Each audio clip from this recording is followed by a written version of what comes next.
નમસ્કાર દર્શક મિત્રો, આજે એક એવા વિષયની ચર્ચા કરવી છે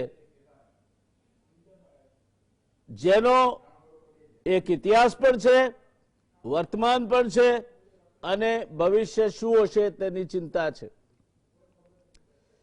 દર્શક મિત્રો, એક સમય એવો હતો જ્યારે ભારત અને ચીન, અને હું ઈસવીસન 1820 સુધીની વાત કરું છું, ભારત અને ચીન દુનિયાના કુલ વેપારના કુલ સંપત્તિના 50% કરતા વધારે નો હવાલો ધરાવતા હતા. ભારતમાંથી તેજાના હાથવડાટનું કાપડ, જાડુ કાપડ, મલમલ જેવા મહીન કાપડ, આવી અનેક ચીજ વસ્તુઓ ભરીને જહાજો 7 સમંદર પાર જતા હતા. ધમધોકાર વેપાર થતો હતો અને દેશમાં નાણાં અવિરત ઠલવાયા કરતા હતા. ભારતનો દબદબો હતો વિશ્વ વેપારમાં અને એ દબદબો જ વાસ્કો ડા ગામાને કાલિકટ ખેંચી લાવ્યો. વાસ્કો ડા ગામાને ભારતની શોધ હતી. કાનજી માલમ કરીને એને એક વાણવટી આફ્રિકામાં મળ્યા અને એને જવું તેજાના ભરવા માટે કાલિકટ માટે વાસ્કો ડા ગામા કાલિકટ ગયા, જામોરીનના દરબારમાં પહોંચ્યા અને ત્યાંથી ફિરંગીઓના ભારતમાં પગપેસારાની શરૂઆત થઈ. ઈસ્ટ ઇન્ડિયા કંપની આવી હતી વેપાર કરવા. વેપાર કરતા કરતા ક્યારે આ દેશની માલિક થઈ ગઈ કશો જ ખ્યાલ નહીં આવ્યો. એની પહેલી કોઠી એ સુરતમાં નખાઈ અને ત્યાંથી એણે વેપાર શરૂ કર્યો. એક સમય એવો આવ્યો કે દિવાળું ફૂંકે તે સ્થિતિમાં મુકાઈ અને સુરતની એક આત્મારામ ભૂખણ કરીને પેઢી હતી, એણે જો એ સમયે ઈસ્ટ ઇન્ડિયા કંપનીને 1 લાખ રૂપિયા ન ધીર્યા હોત તો ભારતમાં બ્રિટિશ શાસન કદાચ ન આવ્યું હોત. આ વિદેશ વેપારની આપણી કહાની છે. ભારતની સમૃદ્ધિ મોગલોને ખેંચી લાવી, હુણોને ખેંચી લાવી, સિકંદરને ખેંચી લાવી, ગજનીને ખેંચી લાવી. આ ભારત આજે એક એવી સંધિ થઈ છે એની બહાર રહ્યું છે. અને દોસ્તો, મારે તમને પહેલાથી એ વાત સમજાવી છે. એ વાત છે RCEP એટલે કે રિજિયોનલ કોમ્પ્રિહેન્સિવ ઇકોનોમિક પાર્ટનરશિપની ખૂબ ચર્ચામાં છે અત્યારે. અને આ વિષય એવો છે કે થોડોક વધારે સમય લઈને પણ મારે તમને સમજાવવું પડશે જેથી આગળની ચર્ચા આપ માણી શકો. RCEP નું મેં આખું તમને કહ્યું, regional comprehensive economic partnership. Economic partnership એટલે આર્થિક ક્ષેત્રને સંલગ્ન ભાગીદારી, કોમ્પ્રિહેન્સિવ એટલે સર્વવ્યાપક અને રિજિયોનલ એટલે અમુક ચોક્કસ વિસ્તારોને આવરી લેતી. આ કરાર માટેની ચર્ચા બાલી, ઇન્ડોનેશિયામાં નવેમ્બર 2000માં યોજાયેલી 19મી આસિયા સમિટમાં શરૂ થઈ. તે લગભગ એના નિર્ણાયક અંત તરફ જઈ રહી હતી ત્યારે ભારત એમાંથી છૂટું પડ્યું. અગાઉ આ કરાર ભારત સહિત 16 દેશો વચ્ચે થવાનો હતો, જેમાં ચીન, કોરિયા, જાપાન, ઓસ્ટ્રેલિયા, ન્યુઝીલેન્ડ સહિત association of south east Asian નેશન્સના 10 દેશો, Brunei, Cambodia, Indonesia, Laos, Malaysia, Myanmar, Philippines, Singapore, Thailand અને વિયેતનામ આ સમજૂતીમાં જોડાવાના હતા. આ સમજૂતીમાંથી અલગ રહેવાનું ભારતનું ગણિત એક પ્રકારની ઘર આંગણાની સંરક્ષણવાદી નીતિ ઉપર આધારિત છે એવું અત્યારે દેખાઈ રહ્યું છે. ભારત RCEPમાં જોડાય તે સામે ઘર આંગણે માઇક્રો અને લઘુ ઉદ્યોગોથી માંડી નાના વેપારીઓ અને ખેડૂતો, દૂધ ઉત્પાદકો બધાએ એક અવાજે વિરોધ કર્યો હતો.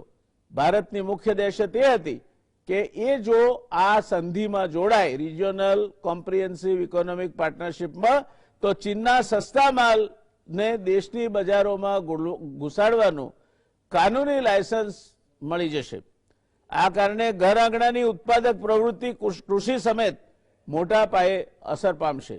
મોટી બેરોજગારીનું સર્જન થશે ભારતના સ્થાનિક ઉત્પાદકોને ફટકો પડશે, સાથોસાથ આત્મનિર્ભર યોજનાનો પણ કડાકો બોલી જશે. બીજી બાજુ ચીન, યુએઈ, સાઉદી અરેબિયા, સિંગાપોર સહિત ભાગીદાર દેશોમાંથી 9 સાથે ભારતની નિકાસ કરતા આયાત વધુ રહી છે. ભારત નિકાસ કરે છે એના કરતા એ દેશોમાંથી આયાત વધુ કરે છે, એટલે ટ્રેડ બેલેન્સ નેગેટિવ છે, વ્યાપાર સંતુલન નકારાત્મક છે એમ કહી શકાય. 2019-20માં ભારતે જે નિકાસ કરી હતી તેની સરખામણીમાં 113 અબજ ડોલર જેટલી રહી હતી જે ખાધ રહી. આથી ઉલટું અમેરિકા અને ભારત સાથેના વેપારમાં ભારતને 19-20માં 17 અબજ ડોલરથી વધુ પુરાંત હતી.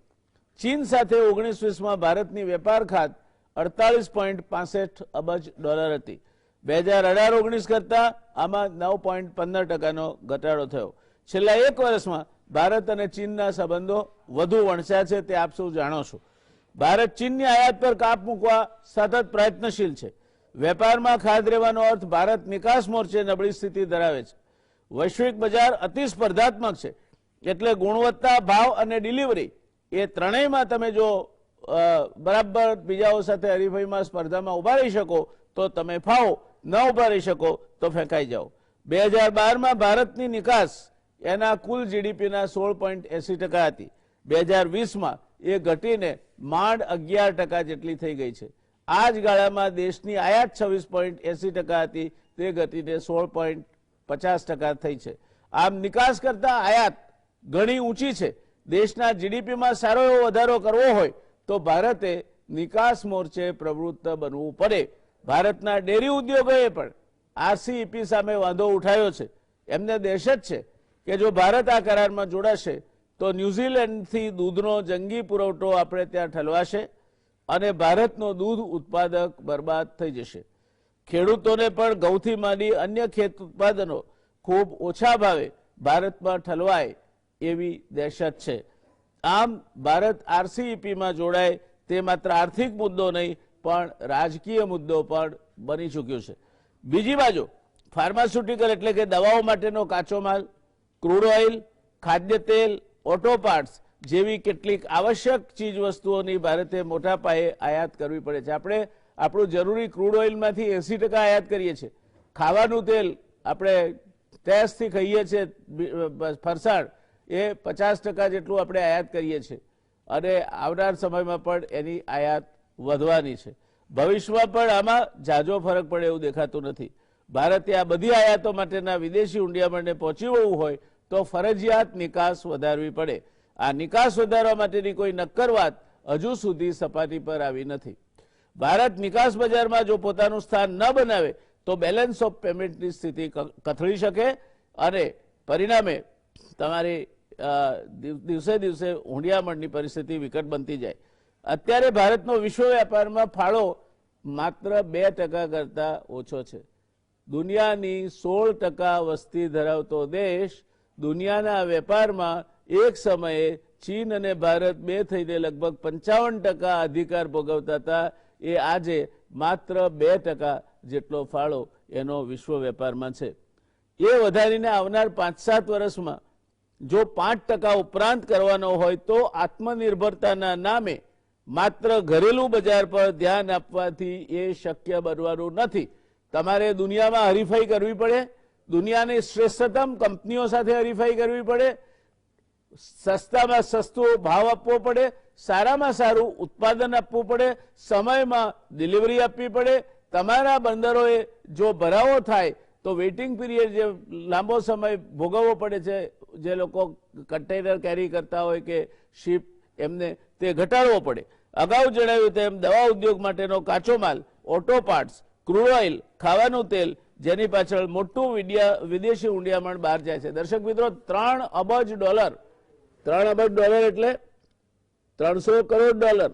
300 કરોડ ડોલરને તમે 70 ગુણો, આપણે નીચો ભાવ રાખીએ રૂપિયાનો, તો પણ 300 ગુણ્યા 70 એટલે 21,000 કરોડ રૂપિયાની દવાઓ માટેની જે એક્ટિવેટેડ ઇન્ગ્રેડિયન્ટ્સ છે એ ચીનથી આપણે આયાત કરીએ છીએ. એ જો ના કરીએ તો આપણે ત્યાં વિટામિનથી માંડીને એન્ટીબાયોટિક સુધીની દવાઓ બનાવવા ઉપર બહુ મોટી અસર થાય. આ એક મુદ્દો નથી. ઓટો પાર્ટ્સના પણ આપણે 27 થી 28% આયાત કરીએ છીએ અને તો આપણો જે ઓટોમોબાઈલ ઉદ્યોગ છે તે ચાલે છે. ભારતને ચીન વિરુદ્ધ ઉશ્કેરવામાં અમેરિકાની નીતિ પર જવાબદાર હોય તેવું લાગે છે. પછી તો પથ્થર પહેલો કોણે માર્યો એનો પ્રશ્ન થાય, પણ એમાં અમેરિકાની નીતિ પણ કંઈક અંશે કારણભૂત હોઈ શકે. ટ્રમ્પના ઉચ્ચારણો જે પ્રકારના હતા એ અમેરિકાની નીતિ કઈ દિશામાં હતી એનો પુરાવો છે. ત્યારે દર્શક મિત્રો, જાણવા જેવી વાત તમારી સામે મૂકીને મારે આ વાતની પૂર્ણાહુતિ કરવી છે. હમણાં 4-5 દિવસ પહેલા ઓસ્ટ્રેલિયાના વડાપ્રધાન સ્કોટ મોરિસન એમણે લંડન ખાતે કોન્ફરન્સને સંબોધી. ઓફકોર્સ વર્ચ્યુઅલ માધ્યમના સહારે, પણ જે કહ્યું છે એ આખું તો નથી કેવું, પણ એમાંથી કેટલાક વાક્યો મારે તમારી સામે મૂકવા છે. સ્કોટ મોરિસન કહે છે એના સંબોધનમાં, ઓસ્ટ્રેલિયા અમેરિકાના ખોળામાં બેઠેલું ગલુડિયું છે તે પ્રકારની છાપ અમને મંજૂર નથી. ઓસ્ટ્રેલિયા અમેરિકાના ખોળામાં બેઠેલું ગલુડિયું છે તે પ્રકારની છાપ અમને મંજૂર નથી અને દરેક દેશે પોતપોતાના હિતને લક્ષ્યમાં રાખીને બીજા દેશો સાથે સંબંધ રાખવા જોઈએ. ચીન સાથે કારણ વગર સંબંધ બગાડવા જરૂરી નથી એવું કહેતા સ્કોટ મોરિસને નાના દેશોને સલાહ આપી છે. એમણે કહ્યું છે કે નાના દેશોને ચીન અમેરિકા વચ્ચેના આંધળા ગોળીબારમાં ફસાઈ ન જવાની હું તાકીદ કરું છું. આ સંયોગોમાં ભારત એકલું આરસીઈપીમાંથી બહાર થઈ જાય, બાકીના દેશો ઓસ્ટ્રેલિયા, બ્રુનેઈ, કંબોડિયા, ચીન, Indonesia, Japan, Laos, Malaysia, Myanmar, New Zealand, Philippines, Singapore, south Korea, Thailand અને વિયેતનામ આ સંધિ પર હસ્તાક્ષર કરીને એક મોટું ફ્રી ટ્રેડ ઝોન ઊભું કરે તો ભારતનો એ દેશો સાથેનો વેપાર પણ જોખમાય એ વાતમાં કોઈ શંકા નથી. આ સ્થિતિ એક બાજુ ખાઈ અને બીજી બાજુ દરિયો એના જેવી છે અને એટલે આપણે આજે પ્રશ્નોના જવાબ શોધવા છે. નિષ્ણાતોની એક ધુઆધાર પેનલ આપણી પાસે છે. પ્રશ્ન છે આપણા કે ભારતે શું આરસીઈપીમાંથી બહાર જઈને ભૂલ કરી છે અથવા વિકલ્પે ભારત આરસીઈપીમાં નહીં જોડાયું એ પગલું ડાપણ ભર્યું છે? આ બધી બાબતે આપણે આજે વિગતવાર ચર્ચા કરીશું અને આ ચર્ચા કરવા માટે આપણી પાસે જે પેનલ છે એમાં જોડાયા છે શ્રીમાન દિનેશ વોરા, આર્થિક અને રાજકીય સમીક્ષક, ઇન્ડિયન રેવન્યુ સર્વિસમાં કામગીરી કરી ચૂક્યા છે. ગવર્મેન્ટ ટ્રેનિંગ ઇન્સ્ટિટ્યૂટ અને મેનેજમેન્ટ ઇન્સ્ટિટ્યૂટમાં 25 વર્ષથી વધુ ફેકલ્ટી તરીકેનો અમને અનુભવ છે. 18 જેટલા પુસ્તકો દિનેશભાઈ 5 ભાષામાં લખી ચૂક્યા છે. ડોક્ટર કેતનભાઈ શુક્લા, મને નથી લાગતું જીએસટીવીના દર્શક મિત્રો માટે એમની ઓળખાણ જરૂરી હોય, પણ 1986ની બેચના ઇન્ડિયન ફોરેસ્ટ સર્વિસના અધિકારી, સંરક્ષણ મંત્રાલયમાં કામ કરી ચૂક્યા છે. એશિયા સ્પેસિફિક સ્ટ્રેટેજિક સ્ટડીઝના હોનોલુલુના એ પૂર્વ વિદ્યાર્થી છે. ડોક્ટર અમિતભાઈ દોળકિયા પણ મને લાગે છે ત્યાં સુધી કોઈ ઓળખાણના મોહતાજ નથી. ફોરેન અફેર્સ એક્સપર્ટ છે, એમએસ યુનિવર્સિટી ઓફ વડોદરામાં પ્રોફેસર છે. આ ત્રણેય નિષ્ણાત અને વિદ્વાન પેનલિસ્ટનું ગુજરાત સમાચાર ટેલિવિઝનના દર્શક મિત્રો વતી અને મારી અંગત हैसियतથી હું स्वागत करूं છું. शुरुआत करीशू. आज दिनेश भाई आप हमसे पहली बार जुड़ रहे हैं, तो मैं मानता हूं कि मेहमानों को वो तो उसके लिए तो हम कहते हैं कि मेहमान जो हमारा होता है वो जान से प्यारा होता है. तो आप तो हमारे मेहमान हैं, शुरुआत आपसे करेंगे. क्या सोचते हैं आप, ये आरसीईपी में से बाहर होकर भारत ने जो कदम उठाया है, क्या ये कदम सही दिशा का कदम है या आने वाले समय में भारत को इसका कुछ खामियाजा झेलना पड़ेगा? क्या राय है आपकी? जी नमस्कार आपको और जो हमारे फेलो यहाँ पे लोग हैं उन सबको, हमारा जो एक्सपर्ट्स हैं सबको मेरा नमस्कार. पहली बार आपके चैनल पे आया हूँ, आपने बुलाया, बहुत बहुत धन्यवाद आपका और आपके चैनल का. आरसीईपी को आरसेप हम अगर दो नजरिए से देखें तो ज्यादा बेहतर होगा. पहला नजरिया यह है कि इस समय विश्व में जो ट्रेड उसका जो मैदान है वो किस किस्म का है और आने वाले दिनों में किस किस्म का खेल हमें खेलना पड़ेगा. इसको आप कुछ इस ढंग से कहिए कि हम टेक्नोलॉजी के वर्ल्ड में हैं, नई तकनीक है, फोर्थ इंजीनियरिंग रेवोल्यूशन जो है उसका युग स्टार्ट हो गया है।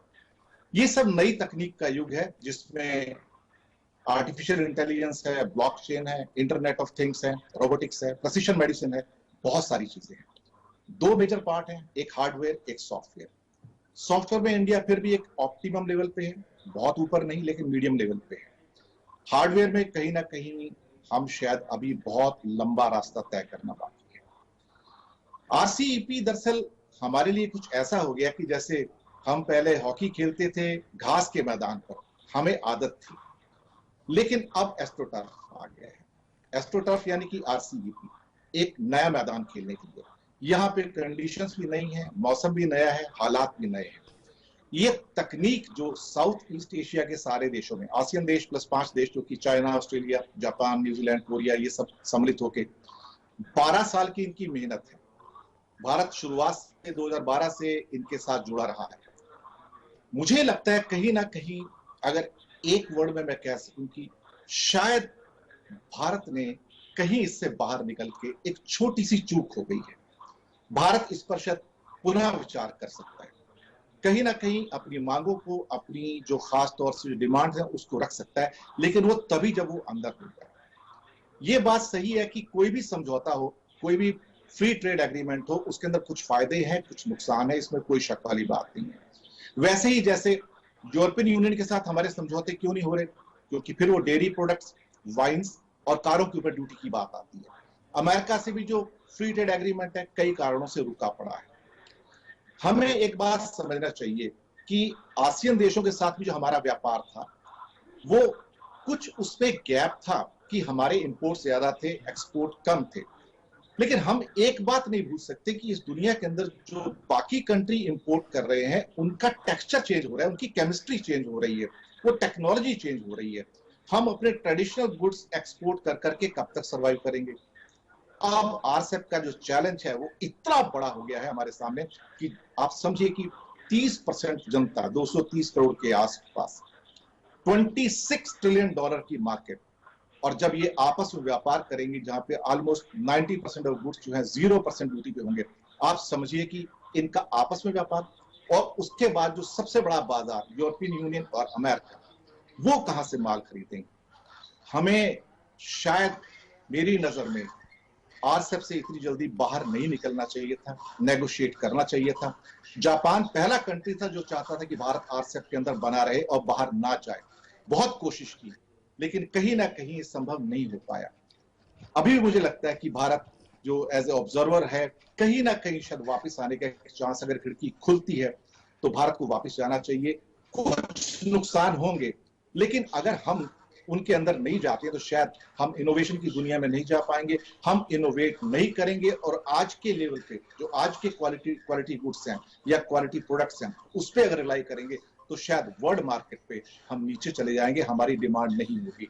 यही एक कारण था। यहाँ पे मैं अपने दर्शकों को बतलाना चाहूंगा आदरणीय व्यास जी कि 2014 के अंदर हमारा एक्सपोर्ट मर्चेंडाइज गुड्स का लगभग 315-320 बिलियन डॉलर के आसपास था। पिछले साल भी यही फिगर था। हम 6 साल में आगे नहीं आ पाए। उसका एक ही कारण था कि हम शायद इनोवेशन में पीछे रह गए, हम शायद कहीं दुनिया के साथ कदम मिलाने में चूक गए। ये एक मौका था, कुछ नुकसान हो सकते थे, लेकिन आने वाले दिनों में, मीडियम टर्म में, लॉन्ग टर्म में भारत के उद्यमी, भारत के लोग, सबका फायदा हो सकता था। पर शायद अभी भी एक चांस है, कोशिश करनी चाहिए। अंतरराष्ट्रीय व्यापार संस्थाओं में यह होता रहता है, आना जाना लगा रहता है। कोई भी यहाँ पे फाइनल फ्रंटियर नहीं है चीज। भारत के लिए अभी भी मौका हो सकता है, और जब भी मौका मिले भारत को कहीं ना कहीं कुछ आगे पीछे करके आरसेप के अंदर एंट्री की जरूर कोशिश करनी चाहिए। ये मेरी पहली टिप्पणी। जी धन्यवाद। दर्शक मित्रों, દિનેશભાઈનું કહેવું એવું છે કે હવે પછીનો જમાનો એ ફોર્થ રિવોલ્યુશન જે છે ટેકનોલોજીનું હશે, અને ટેકનોલોજીનો આ જે આખો બદલાવ આવી રહ્યો છે એમાં આ $30 ટ્રિલિયન બજાર છે, ભારતના કુલ જીડીપી કરતાં લગભગ 8 ગણું મોટું બજાર છે, અને આપણે જો એનાથી બહાર રહીશું તો સરવાળે કૂપમંડુકતાને કારણે આપણને આપણા જે ઉત્પાદનો છે એની ટેકનોલોજી સુધારવાનો, હરીફાઈમાં ઉભા રહેવાનો આ મોકો નહીં મળે, અને એ મોકો નહીં મળે તો લાંબા ગાળે નુકસાન થશે. દિનેશભાઈનું એવું પણ કહેવું છે કે હજુ કંઈ વહી નથી ગયું. આ પ્રકારના આંતરરાષ્ટ્રીય જે નેગોશિએશન્સ છે, સમજૂતીઓ છે, એમાં પાછળથી દાખલ થઈ શકાય છે, એમાં બેસીને વાત કરી શકાય છે, પોતાની જે વાત હોય તે રજૂ કરી શકાય છે, અને સરવાળે વિન વિન સિચ્યુએશન જેને કહેવાય, સૌને અનુકૂળ આવે એવા અંત તરફ જઈ શકાય છે. એટલે ભારત અને ભારતના પ્રજાજનોએ પોતાનું મગજ બંધ નહીં રાખવું જોઈએ, અને એ જો બંધ રાખશે તો દિનેશભાઈ જે છેલ્લી વાત કહી તે તો ખરેખર તમને સમજવા જેવી છે. છેલ્લા 6 વર્ષમાં આપણો નિકાસ વેપારમાં વૃદ્ધિ શૂન્ય થઈ છે. બાંગ્લાદેશે એ જ ગાળા દરમિયાન એના નિકાસ વેપારમાં 70% વૃદ્ધિ હાંસલ કરી છે. ક્યાં જવું છે આપણે? બાંગ્લાદેશના સાથે પણ આપણે ન રહી શકીએ. આપણી માથાદીઠ આવક બાંગ્લાદેશ કરતાં પણ ઘટી જાય. આ દુનિયામાં તમારે જો ભારતને વિશ્વગુરુ બનાવવું હોય ને દુનિયામાં નેતૃત્વ કરવું હોય તો આ પ્રકારના આંકડાઓ અને આ પ્રકારના તમારા પરફોર્મન્સ સાથે ના કરી શકાય એ વાત દિનેશભાઈએ કહી. દર્શક મિત્રો, રોકાઈશું અહીંયા એક નાનકડા કમર્શિયલ બ્રેક માટે. મળીશું બ્રેક બાદ આ વાતને આગળ વધારવા માટે. નમસ્કાર દર્શક મિત્રો, બ્રેક બાદ ફરી એકવાર આપનો આ ચર્ચામાં સ્વાગત છે. ભારતના હિતમાં શું છે અને શું નથી તેની વિશદ ચર્ચા આપણે કરી રહ્યા છીએ. અહીંથી દિનેશભાઈને સાંભળ્યા બાદ આપણે જઈશું ડોક્ટર કેતનભાઈ શુક્લા પાસે. કેતનભાઈ, તમે દિનેશભાઈને સાંભળ્યા હશે. એક વાત તો ચોખ્ખી છે કે કોઈ પણ મંત્રણા, અને આપ તો ફોરેન સર્વિસના અધિકારી રહી ચૂક્યા છો, હંમેશા the dialogue must continue, it should never and. પરિણામ વર્ષો સુધી લોકો મળતા રહ્યા, વર્ષો સુધી ચર્ચા કરતા રહ્યા, વર્ષો સુધી બર્લિનની વોલ ના તૂટી અને પછી એકાએક તૂટી ગઈ. જો આ પરિણામ બર્લિન વોલનું આવતું હોય, આ પરિણામ અમેરિકા અને ક્યુબા વચ્ચેના સંબંધોનું આવતું હોય, આ પરિણામ ઇઝરાયલ અને યુનાઇટેડ અરબ અમીરાત સાથે અથવા તો સાઉદી અરેબિયા સાથેની સંબંધોમાં આવતું હોય તો RCEP-ને આપ એવું માનો છો કે જેમાં ધસ એન્ડ નો ફાર ભારત માટે કોઈ ચર્ચા માટે અવકાશ જ નથી, કે મંત્રણાઓ ચાલુ રાખવી જોઈતી હતી? અમે એવું છે કે આપણે એશિયાનમાં જોડાયેલા છીએ અને RCEP-માં ભારતનું મહત્વનું સ્થાન હતું. હવે આમાં બે વસ્તુ છે જીઓ પોલિટિકલી અત્યારે, કે 2017માં અમેરિકાએ ટ્રાન્સ પેસિફિક ટ્રીટીમાંથી ટ્રમ્પ બહાર નીકળી ગયા અને આપણે 2019 નવેમ્બરમાં RCEP-માંથી નીકળી ગયા.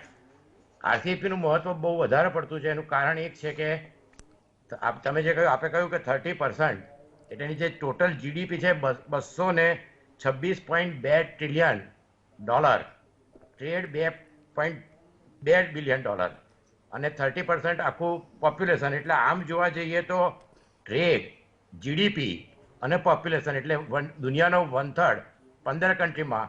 એમાં અગત્યનો મુદ્દો શું છે કે આપણે જ્યારે એશિયાનમાં જોડાયા હતા અને RCEP-નું નેગોશિએશન કંબોડિયામાં 2012માં શરૂ થયું, ત્યારથી આપણે આમાં જોડાયા હતા. એ પછી હમણાં જે દિનેશભાઈએ કહ્યું, પણ અત્યારે દુનિયામાં એવું છે કે આપણે આ કંઈ નવી વસ્તુ નથી થઈ રહી. યુરોપિયન યુનિયન બન્યું 2000થી, આ બધી ચર્ચાઓ ચાલતી હતી. Technology, robotics, nano technology, biotechnology અને IT, આ બધામાં પરિવર્તન બહુ જલ્દી આવી રહ્યું હતું. એટલે આ એક રીતે કહેવાય કે ભારત માટે એક બહુ મોટી તક હતી કે ઇન્ડસ્ટ્રીયલ રિવોલ્યુશનમાં 150 વર્ષ લાગ્યા, એ પછી IT રિવોલ્યુશન આવ્યું. તો આ એક આખી ગેપ પૂરી પાડવા માટે આપણે બાયોટેકનોલોજી, નેનો ટેકનોલોજી અને ITથી સોફ્ટવેરમાં આગળ વધી શકત. હવે આ બધી ટ્રીટીનું મહત્વ એ રહેતું હોય છે કે ઇન્ડિયા માટે એમણે ઓપન રાખ્યું છે, પણ 2 વર્ષમાં આખી ટ્રીટી આજે છે એ સહી થઈ જશે. તો આ કોવિડનો સૌથી મોટો ફાયદો ચાઇનાને થયો છે. અમેરિકાના જે વેક્યુમ થયું અને એમાં પણ ટ્રમ્પે આખું વેક્યુમ વધાર્યું અને જે આ પ્રેસિડેન્ટ્સની વચ્ચેના 2-3 મહિનાનો જે ગોટાળો થયો એમાં ચાઇનાને માટે આ એક બહુ મોટું અગત્યની વસ્તુ છે, કારણ કે ચાઇનાનો બાયલેટરલ ડાયલોગ કે ટ્રેડ ટ્રીટી જાપાન અને સાઉથ કોરિયા સાથે નથી.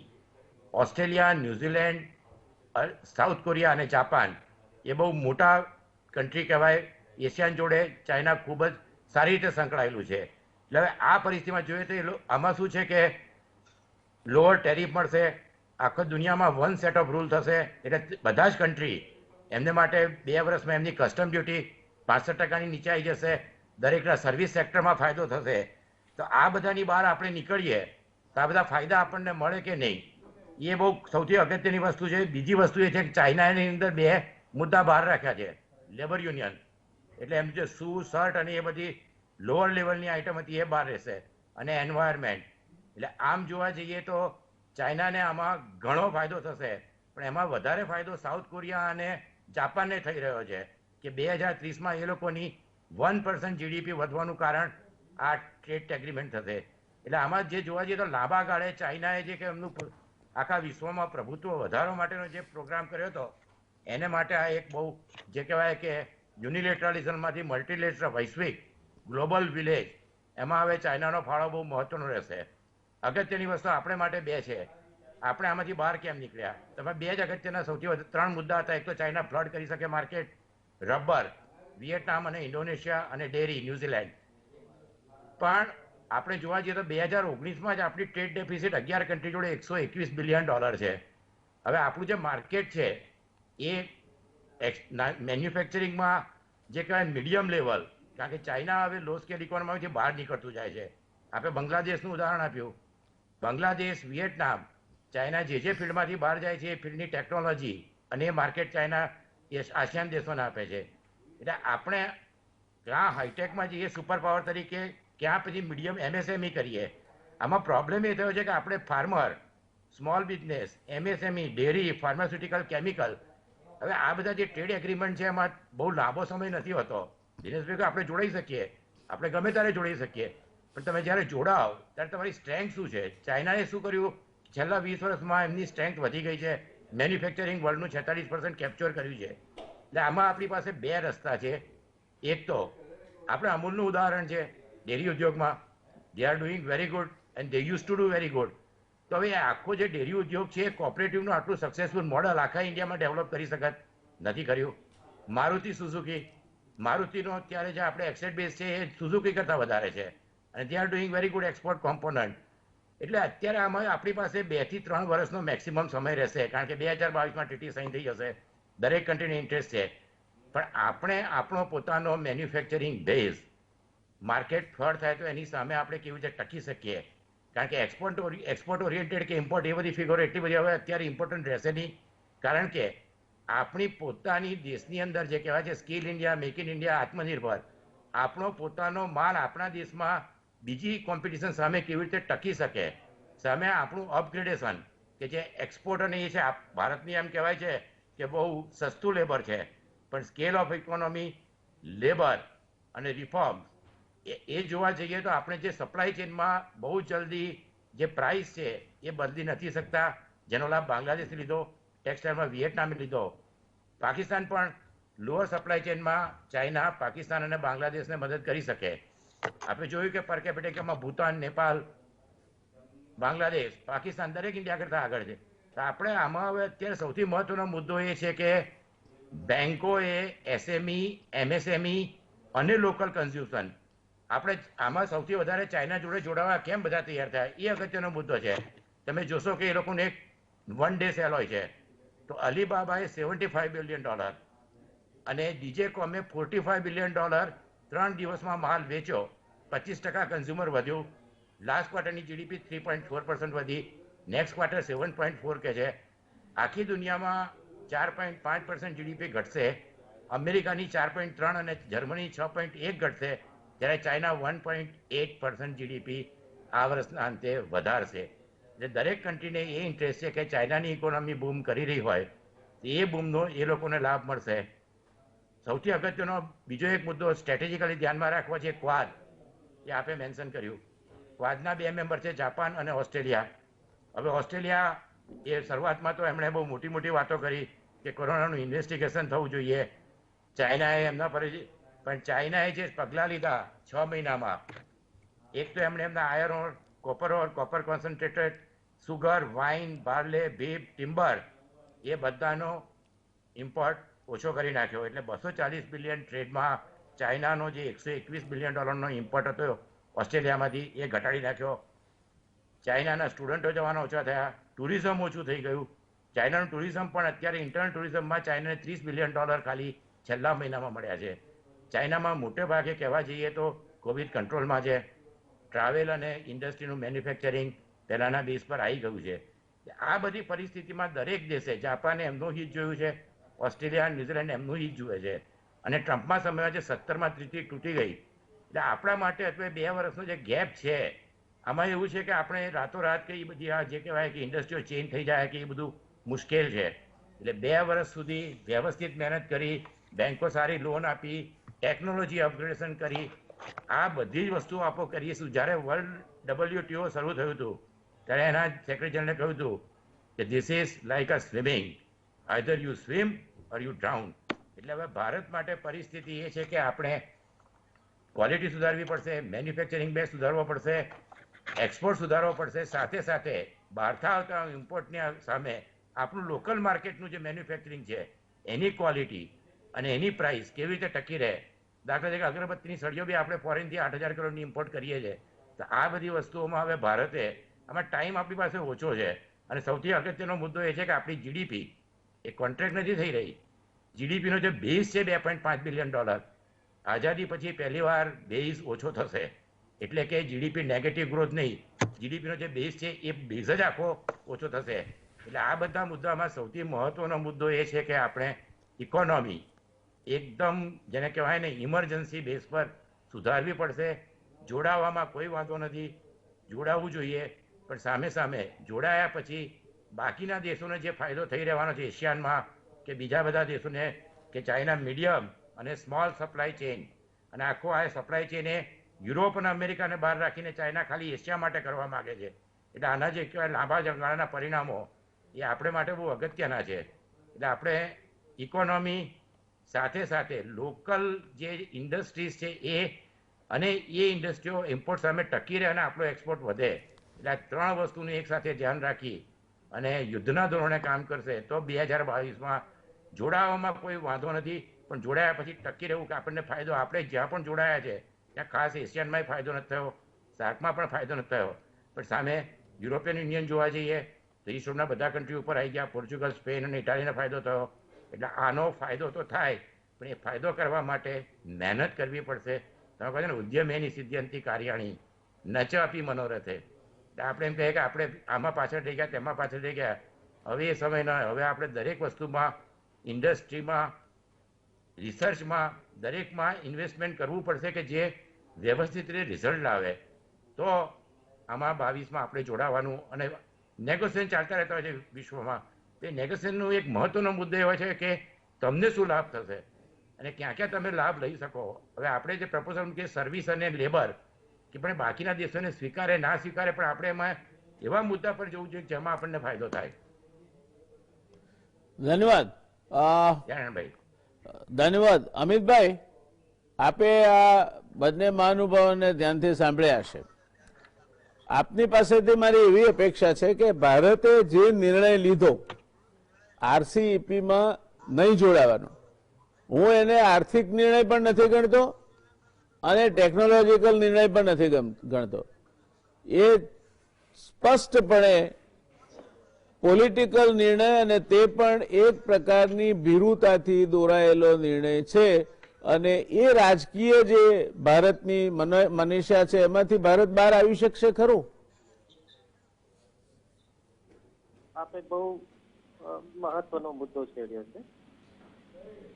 વૈશ્વિકીકરણના સમયમાં રાજકીય હિતો અને આર્થિક હિતો, આ બંને વચ્ચે જે દ્વંદ્વ છે એમાં કઈ વાતને વધારે મહત્વ આપવું જોઈએ? આર્થિક હિતોને વધારે મહત્વ આપવું જોઈએ કે દેશના જે પ્રણાલિકાગત રાજકીય હિતો છે તેને વધારે મહત્વ આપવું જોઈએ. આ મુદ્દો હજી પણ અનરિઝોલ્વ છે.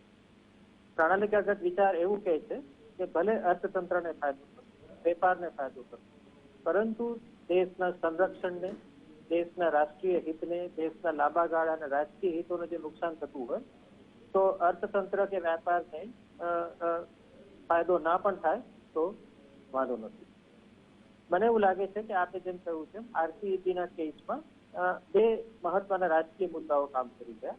આપણે જો આરસીઈપીમાં જોડાઈએ તો ટૂંકા ગાળામાં દેશના અર્થતંત્રને ગેરલાભ છે, એ બહુ સ્પષ્ટ છે. કારણ કે અગાઉના પણ જે બે નિષ્ણાતોએ કહ્યું એ પ્રમાણે આપણે અત્યારે એવી કોઈ કોમ્પિટિટિવ સ્ટેજમાં નથી કે આ બાકીના 15 દેશોની સામે આપણે કેવી રીતે ટકી શકીએ છીએ. એટલે ભારતમાં આયાત વધી જાય અને નિકાસ ઘટી જાય એવી કંઈક સ્થિતિ આવનારા 2-3 વર્ષના ગાળામાં બને એવું લગભગ તમામ નિષ્ણાતોને લાગતું હતું. આને લીધે સૌથી વધારે જે નુકસાન થાય એવા જે ક્ષેત્રો હતા એ એવા ક્ષેત્રો છે કે જે ચૂંટણીઓ જીતવા માટે બહુ મહત્વના છે. આપે જેમ કહ્યું તેમ ડેરી ઉદ્યોગની સાથે જોડાયેલા ખેડૂતો છે, નાના પાયાના જે કોઈ પણ આપણા ઉદ્યોગો છે, મધ્યમ કદના જે આપણા ઉદ્યોગો છે, આ બધા કદાચ આરસીઈપીમાં જોડાવાને કારણે જે નુકસાન પામે એની કોઈ આપણા દેશના આંતરિક રાજકારણમાં અસર પડશે કે કેમ, આ પણ એક કદાચ બેક ઓફ ધ માઇન્ડનો ઇસ્યુ હોઈ શકે.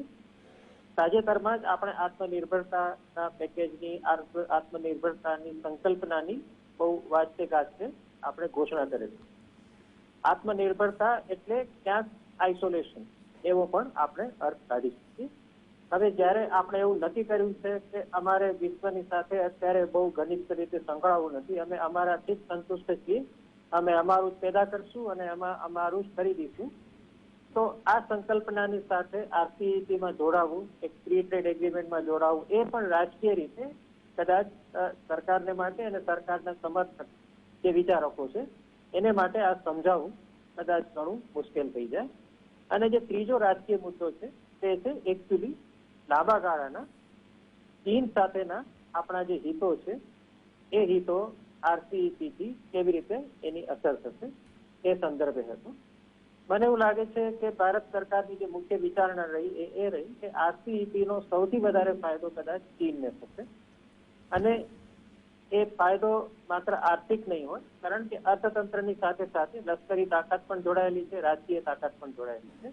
આરસીઈપી અને બેલ્ટ એન્ડ રોડ ઇનિશિયેટિવ જે ચીને બહુ પોતાના એક મોટા પ્રોજેક્ટ તરીકે શરૂ કર્યો છે, એ બંને પરસ્પરની સાથે સંકળાયેલા એવા ઇનિશિયેટિવ્સ છે.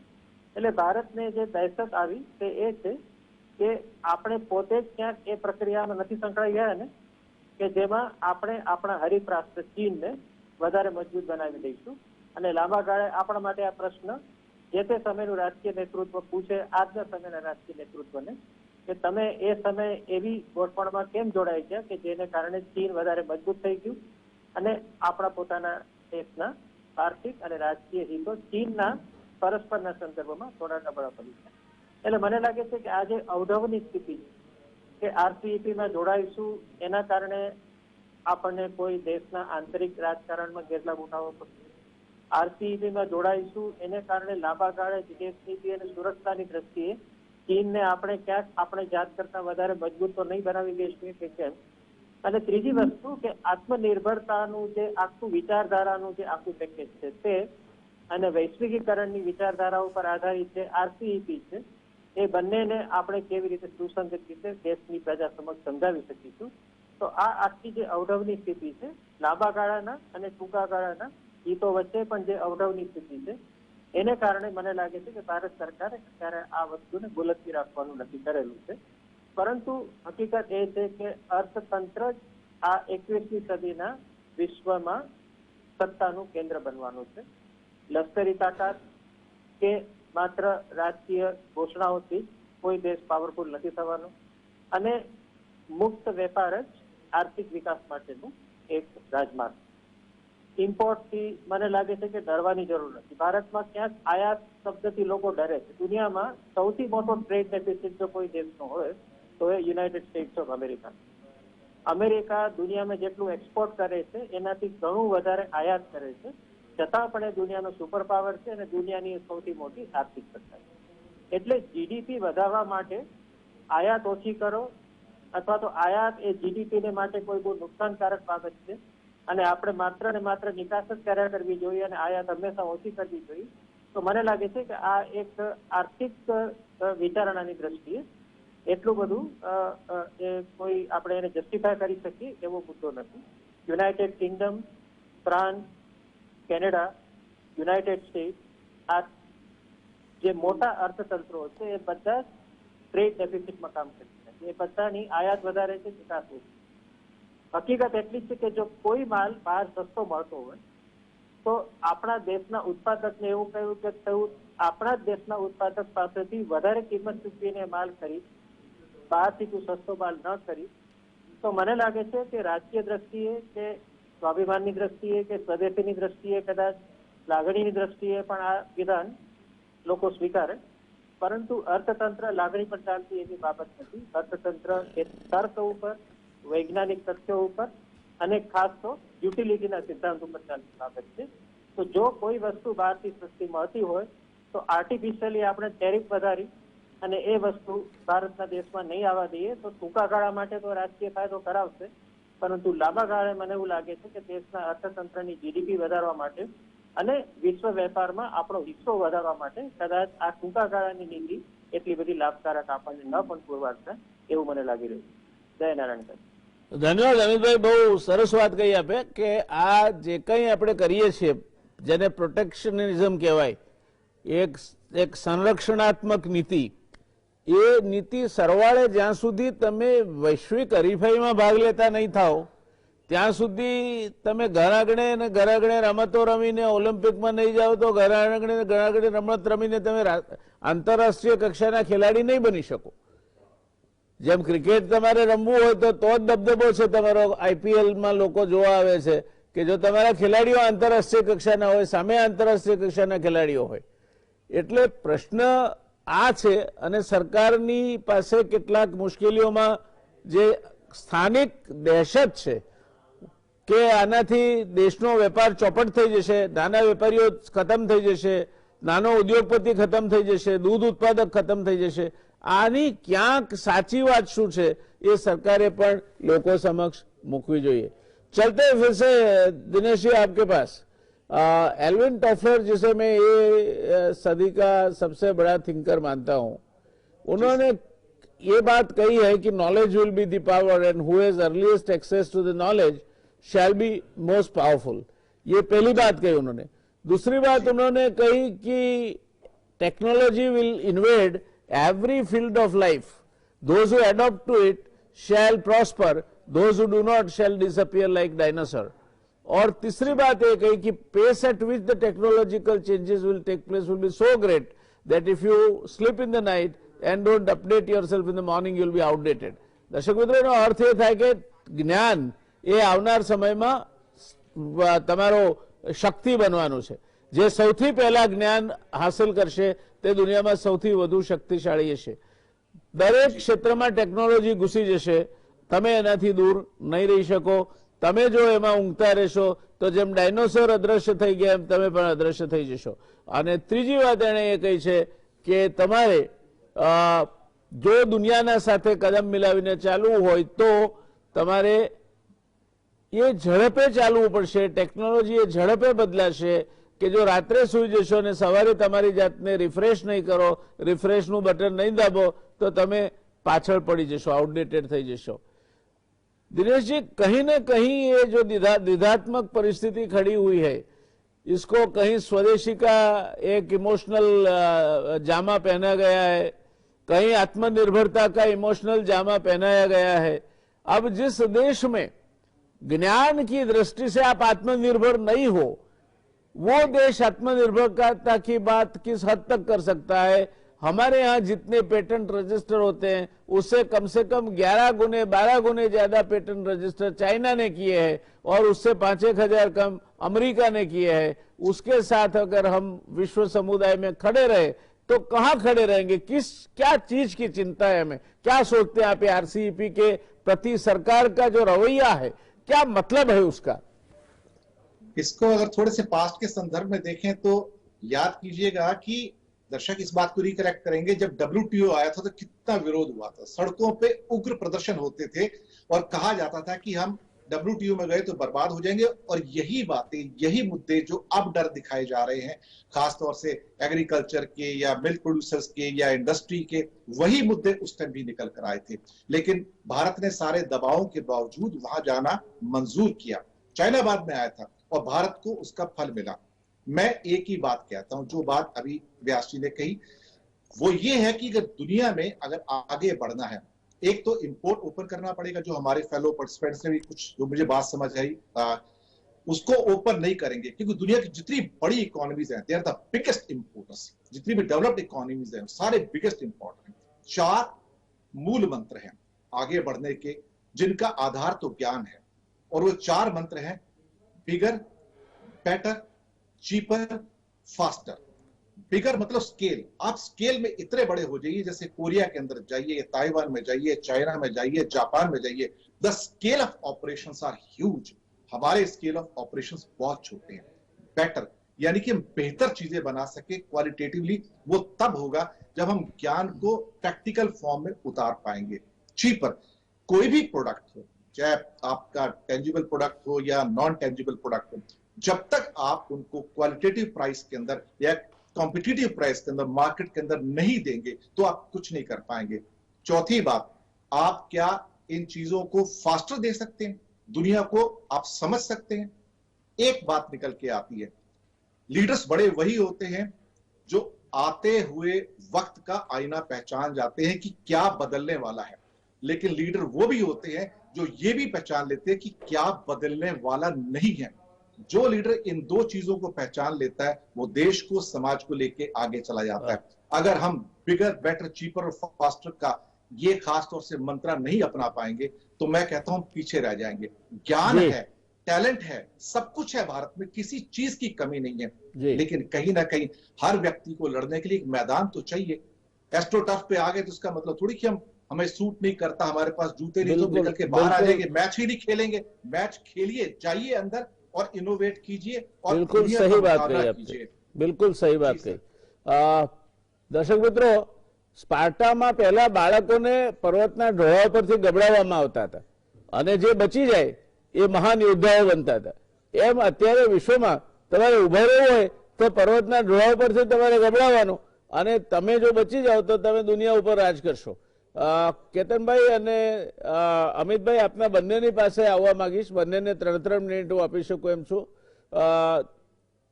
આ જે કઈ ચર્ચા થઈ તેના પરથી કેતનભાઈ, ભારત સરકારને આપ કોઈ સલાહ અથવા સૂચન આપવા માંગશો? આમાં એવું છે કે આપણે જે હમણાં આટલી આગળ વાત થઈ કે ઇમ્પોર્ટ વધારવો જોઈએ, આપણા આ બધી વસ્તુઓ છે ને, એ તમે કહ્યું બરાબર છે, નોલેજ વિદ્વત્વંચ નૃપત્વંચ નૈવતુલ્ય કદાચન। આપણી પાસે second largest scientific man power છે, આપણે 25 વર્ષથી કહીએ છીએ, પણ આપણા પેટન્ટ આપણે જે સાયન્ટિફિક લખીએ છીએ 0.05% છે। એટલે આમાં એ છે કે આ બધી મુદ્દાઓ જે છે, ફાસ્ટર, ગુડ ક્વોલિટી, એ બધી વસ્તુઓ કરવા માટે, એને માટે બેઝ ઊભો કરવા માટે 2 થી 3 વર્ષ લાગતા હોય। આપણું જે પોલિસી પ્લાનિંગ છે એ દરેક કન્ટ્રી 10 વર્ષ, 20 વર્ષ કે 15 વર્ષનું કરતા હોય છે। વર્લ્ડના સૌથી મોટા ઇમ્પોર્ટર 2 છે, જાપાન અને ચાઇના, પણ વર્લ્ડના મોટા એક્સપોર્ટર એટલે ટ્રેડ સરપ્લસ એ બંને કન્ટ્રીની છે। એમાં મુદ્દો એ છે કે આપણે ઇમ્પોર્ટ કરીએ પછી ઇમ્પોર્ટમાં તમે ફિનિશ ગુડ, એનામાં કેટલી વેલ્યુ એડિશન કરી શકો છો, અને સ્કેલ ઓફ ઇકોનોમી, એ વરાજીએ કહ્યું બરાબર છે કે 3 લાખ ગાડી પછી કારની કિંમત 30% થઈ જાય।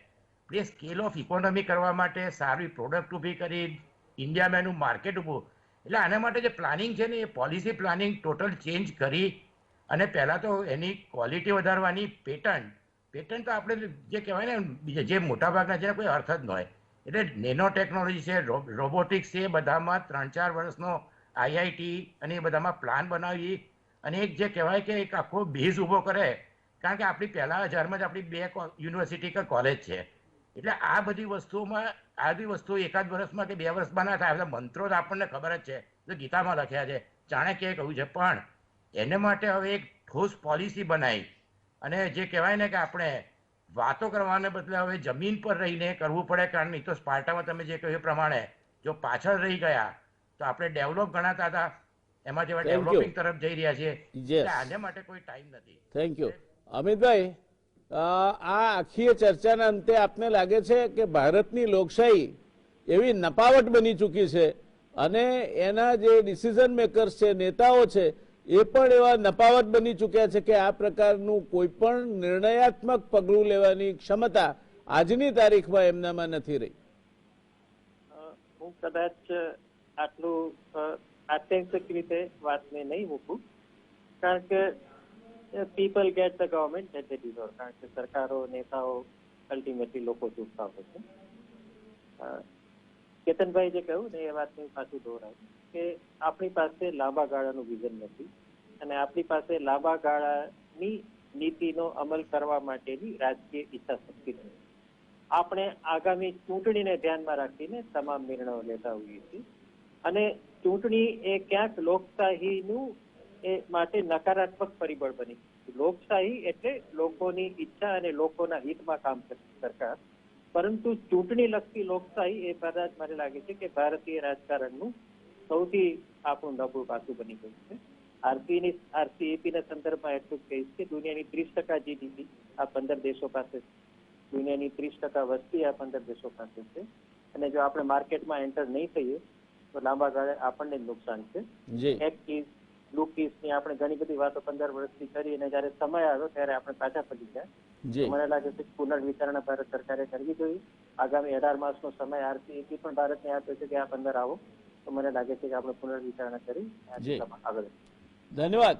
દર્શક મિત્રો, આજે મારી પાસે ક્યાંકથી એક વિડીયો આવ્યો છે, પછી મને એ ગમ્યો એટલે મેં એને ગુજરાતી ટાઇટલ સાથે પાછો તરતો મૂક્યો છે. એ વિડીયોમાં બહુ સરસ વાત કહી છે કે એક ટોળું હોય છે અને પ્લેનમાં ફ્લાય કરવાનું હોય છે. એક પાયલટ આવે છે કે હું તમને 30,000 ફૂટની ઊંચાઈએ ઉડાડીશ, આંતરરાષ્ટ્રીય નિયમોનું પાલન કરીશ, તમારી સલામતીનું ધ્યાન રાખીશ, તમે મને પાયલટ તરીકે પસંદ કરો તો. બીજો માણસ આવે છે, એ કહે છે કે હું તમને બધાને બિઝનેસ ક્લાસમાં મુસાફરી કરાવીશ અને તમને કોઈને પણ કઈ તકલીફ નહીં પડવા દઉં. બંને પાયલટમાંથી પેલો બિઝનેસ ક્લાસ વાળાને પસંદ કરે છે. એને પ્લેન ઉડાડતા જ નથી આવડતું એટલે પ્લેન ઉડાડે અને ઉડીને દરિયામાં તૂટી પડે છે. આ પાયલટની પસંદગી કઈ રીતે કરવી જોઈએ એના ઉપર એક સરસ મજાનો વિડીયો એ લોકશાહી ઉપર, આજની પરિસ્થિતિ ઉપર વાત કરતો આજે મારી પાસે આવ્યો. આજે એના ગુજરાતી સબટાઇટલ સાથે મેં એને મૂક્યો છે. તમને જોવામાં રસ પડશે. મનુભાઈ પંચોલેની એક પુસ્તક છે સોક્રેટિસ, એના ઉપરથી પણ એક સોક્રેટિસ અને એના જે શિષ્યો છે એમના વચ્ચેનો સંવાદ એ આવતીકાલે હું મૂકવાનો છું. તમને વાંચવી ગમશે. લોકશાહી એ જવાબદારી છે. લોકશાહી એ 51 મૂર્ખાઓ 49 ડાયાઓ પર રાજ્ય કરે એ પ્રકારની વ્યવસ્થા બની જાય, એ પ્રકારના વ્યંગ એના પર થાય છે. હું નથી માનતો એમાં, હું એને આઈ ડોન્ટ એન્ડોર્સ ઇટ, પણ આ વ્યંગ થાય એટલે where there is a smoke there is a fire. કંઈક તો લોકોના મગજમાં જવા માંડ્યું છે. તો લોકશાહી વ્યવસ્થા આપણને દેશ હિતમાં વિચારતા પણ જો મતના રાજકારણના કારણે અટકાવી શકતી હોય તો અત્યારે આપણે આ દિશામાં પણ વિચાર કરવો જોઈએ અને એ બધું વિચારીને આરસીઈપીમાં દેશ હિતમાં જે કંઈ હોય તે કરવું જોઈએ. એક દહેશત ફેલાવનારો વર્ગ પણ આ દેશમાં છે, જેમની કોન્સ્ટિટ્યુઅન્સી દહેશત ફેલાવીને ઊભી કરે છે. એ તમે જ્યારે WTO આવવાનો હતો ત્યારે આઈઆઈએમમાં એક સંવાદ હતો ડોક્ટર આઈજી પટેલના ચેરમેનશીપ નીચે કે બધી દુકાનો વેપારીઓની બંધ થઈ જશે, આ મોલ આવશે એટલે બધું તૂટી પડશે. ત્યારે I was A loan voice. મેં કહ્યું અમને કશું થવાનું નથી, કારણ કે જે નાનો વેપારી છે એ તમારે ત્યાં દાળ ઘેર ગૃહિણીને ફોન કરીને કહે છે કે બેન સારી દાળ આવી છે, જોઈતી હોય તો મોકલી આપું. એ ઉધાર આપે છે, વ્યક્તિગત સંબંધો રાખે છે. આ બાબતોને બાજુ પર મૂકીને એક દહેશતગર્દી ઊભી કરીને તમે મરી જશો, મરી જશો, મરી જશો, આ વાત ઊભી કરનાર એક મોટો વર્ગ આ દેશમાં ઊભો થયો છે અને એમણે પોતાના કોન્સ્ટિટ્યુઅન્સીસ બનાવી છે અને એમાં એ રમે છે. આ વાત પણ આપણે ખ્યાલ રાખવી જોઈએ. સરવાળે આપણે વિશ્વ નાગરિક બનવું હોય, વિશ્વ વેપારની વાત કરવી હોય તો આપણે આ બધા જ મુદ્દા પર વાત કરવી પડશે. વાત સાથે આજની ચર્ચાને આપણે વિરામ આપીશું. મળીશું આવતીકાલે ફરી એક નવી પેનલ સાથે. શુભરાત્રી, શબા ખેર.